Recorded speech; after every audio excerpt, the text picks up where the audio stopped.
Bonjour à toutes et à tous, bienvenue sur la chaîne. Aujourd'hui, j'ai envie de me refaire Bloodsport avec Jean-Claude Van Damme.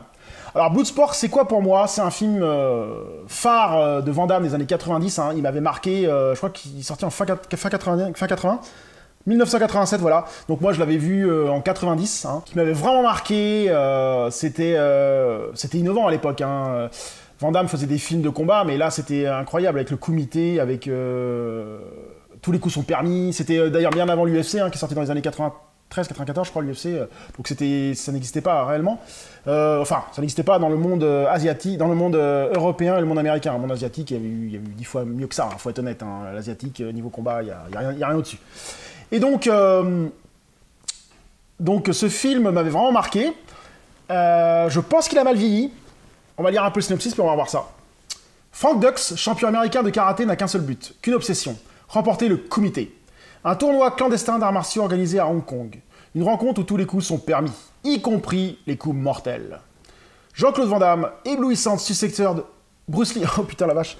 Ah ouais, là c'est un peu fort quand même. Jean-Claude Van Damme, l'éblouissant successeur de Bruce Lee. Oh, les mecs, là par contre c'est exagéré. Hein. Explose dans le rôle de Frank Dux. La force, la dextérité, la souplesse qu'il déploie durant chaque combat nous laisse pantelant. L'absence totale de trucage fait de Bloodsport un régal pour les amateurs de vrais films d'action. Oui. Je pense que la pub, elle est un peu trop exagérée, mais bon. On va revoir ça. Qu'est-ce que ça vaut en 2022, ce film? C'est parti. Donc, je viens de finir Bloodsport. Ah, il a mal vieilli, hein. Il a mal vieilli. J'en avais un meilleur souvenir. Hein. Alors, niveau scénario, c'est pas nul. C'est un scénario classique. Hein. Un gars qui veut participer à un tournoi d'arts martiaux. Donc, rien de foufou. Par contre, le jeu d'acteur est très moyen, Van Damme, c'est un peu chaud, puis les combats. Ah mais les combats, les combats c'est un peu catastrophique. Hein. Bah, si vous préférez, on a les combats où Van Damme ne participe pas, ils sont bons, ils sont corrects. Par contre, quand Van Damme participe, c'est catastrophique. Hein. C'est au ralenti, c'est lent, c'est pas possible quoi. On se dit c'est pas vrai quoi. Surtout le combat final. Le combat final est d'un ridicule et d'une lenteur et avec des ralentis. En fait, déjà que le combat n'est pas rapide, et en plus, il rajoute des ralentis. Avec Van Damme qui fait qui crie, qui donne des coups. Oh non, c'était une catastrophe. Franchement, j'aurais mieux fait de pas le revoir ce film. Hein.